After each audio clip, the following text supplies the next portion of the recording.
नाजरीन, लगभग $1 अरब की कीमत वाला एक अत्याधुनिक रडार सिस्टम चर्चा में है। इस रडार का नाम AN/FPS-132 है। इसे तैयार करने में कई वर्षों का समय लगता है। अगर ये रडार नष्ट हो जाए या बुरी तरह क्षतिग्रस्त हो जाए तो इसे तुरंत बदल पाना संभव नहीं होता। इसके रिप्लेसमेंट के लिए लंबी योजना, निर्माण और तैनाती की प्रक्रिया से गुजरना पड़ता है। बताया गया कि ईरान ने इस रडार को सिर्फ एक मिसाइल से तबाह कर दिया। कतर की तरफ से ये दावा किया गया कि उसने कुल 101 बैलिस्टिक मिसाइलों को इंटरसेप्ट किया। इनमें से 65 मिसाइलें और 12 ड्रोन विशेष रूप से अल उबैद एयरबेस की ओर दागे गए थे। कतर का कहना है कि उसने लगभग सभी मिसाइलों को रोक लिया, लेकिन 2 मिसाइलें डिफेंस सिस्टम को पार कर गईं। उन 2 में से एक मिसाइल सीधे रडार सिस्टम से टकराई और उसे पूरी तरह नष्ट कर दिया। यही आधुनिक युद्ध की वो गणित है जिसे असिमेट्रिक वॉरफेयर कहा जाता है।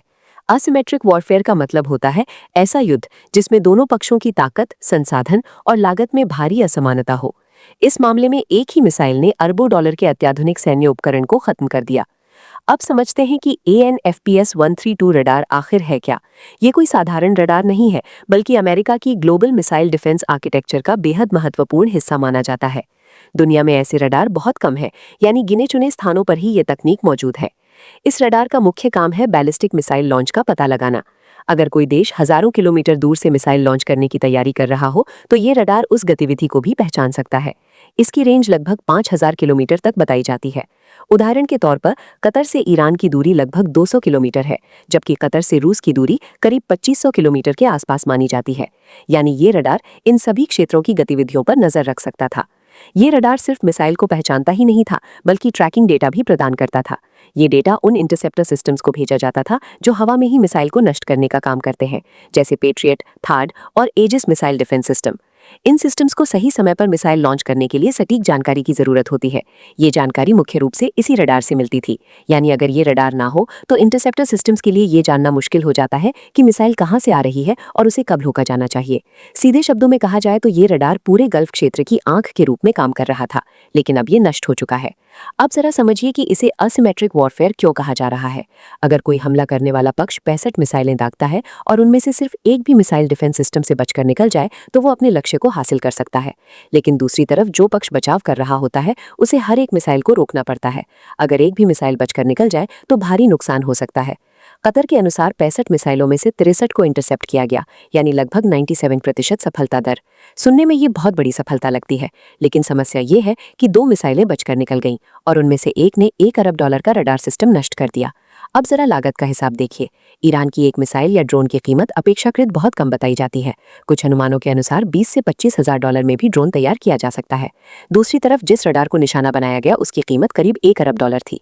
इस हिसाब से अगर लागत का अनुपात देखा जाए तो हमला करने वाले पक्ष को भारी फायदा होता है। इसी कारण कई विश्लेषक कहते हैं कि आधुनिक युद्ध में सस्ते लेकिन सटीक हथियार महंगे सैन्य ढांचे को भारी नुकसान पहुंचा सकते हैं। अब बात करते हैं लेयर डिफेंस सिस्टम की। अल उबैद एयरबेस अमेरिका की सेंट्रल कमांड का फॉरवर्ड हेडक्वार्टर माना जाता है। ये मिडिल ईस्ट के सबसे अधिक सुरक्षित और मजबूत सैन्य अड्डों में से एक है।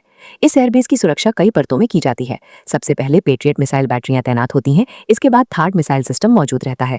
इसके अलावा अन्य उन्नत इंटरसेप्शन सिस्टम भी यहाँ लगाए गए हैं। इसके बावजूद जब 65 मिसाइलें और 12 ड्रोन एक साथ दागे गए तो लगभग सभी को रोक लिया गया, लेकिन 2 मिसाइलें बचकर निकल गईं। उन 2 में से एक ने सीधे रडार को नष्ट कर दिया। विश्लेषकों के अनुसार अगर ऐसा रडार निष्क्रिय हो जाए तो अर्ली वार्निंग सिस्टम कमजोर पड़ जाता है। इससे पूरे क्षेत्र के मिसाइल डिफेंस नेटवर्क पर दबाव बढ़ जाता है। ये रडार सिर्फ कतर की सुरक्षा के लिए नहीं था, बल्कि बहरीन, कुवैत, सऊदी अरब और अन्य खाड़ी देशों को भी शुरुआती चेतावनी देता था। यहाँ तक कि कुछ रिपोर्ट्स के अनुसार इससे इजराइल तक को मिसाइल लॉन्च की जानकारी मिल सकती थी। अब एक और दिलचस्प पहलू सामने आया है। कुछ समय पहले अमेरिकी सरकार ने ये घोषणा की थी कि खाड़ी क्षेत्र में चलने वाले जहाजों को अमेरिकी नौसेना सुरक्षा देगी, यानी फारस की खाड़ी और हॉर्मुज जलडमरू मध्य से गुजरने वाले तेल टैंकर सुरक्षित रहेंगे। लेकिन सवाल ये उठता है कि अगर सबसे सुरक्षित सैन्य अड्डे के अंदर मौजूद $1 अरब का रडार सिस्टम सुरक्षित नहीं रह सका तो समुद्र में चलने वाले जहाजों को पूरी सुरक्षा की गारंटी कैसे दी जा सकती है। इस स्थिति का असर अब इंश्योरेंस मार्केट पर भी दिखाई दे रहा है। जहाजों के बीमा की लागत बढ़ने लगी है। इसका मतलब ये है कि वैश्विक व्यापार और शिपिंग महंगी होती जा रही है। कई विश्लेषकों का मानना है कि ये सिर्फ सैन्य युद्ध नहीं बल्कि आर्थिक युद्ध भी है। अगर व्यापारिक रास्तों में डर और असुरक्षा का माहौल बन जाए तो पूरी दुनिया की अर्थव्यवस्था प्रभावित हो सकती है। कुछ रिपोर्ट्स में यह भी कहा गया कि शुरुआती दिनों में ही अमेरिका को करीब $2 अरब के सैन्य उपकरणों का नुकसान हुआ।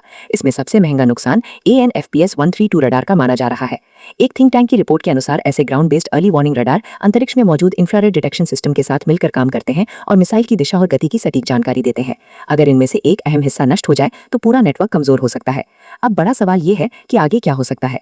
कुछ विश्लेषकों का मानना है कि रणनीति ये हो सकती है कि पहले डिफेंस सिस्टम को कमजोर किया जाए, फिर लगातार ड्रोन और मिसाइल हमलों से इंटरसेप्टर मिसाइलों का स्टॉक कम किया जाए। बताया जाता है कि एक महीने में अमेरिका सीमित संख्या में इंटरसेप्टर तैयार करता है, जबकि दूसरी तरफ कुछ देश अपेक्षाकृत सस्ते ड्रोन और मिसाइल बड़ी संख्या में बना सकते हैं।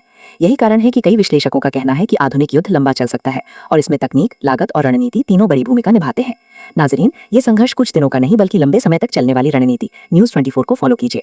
अगर आप ऐसे ही अंतर्राष्ट्रीय घटनाक्रम और विश्लेषण से जुड़े रहना चाहते हैं तो हकीकत मैं हूं दिल नाकवी। आप सभी से इजाजत चाहता हूं। अपना बहुत ख्याल रखिए।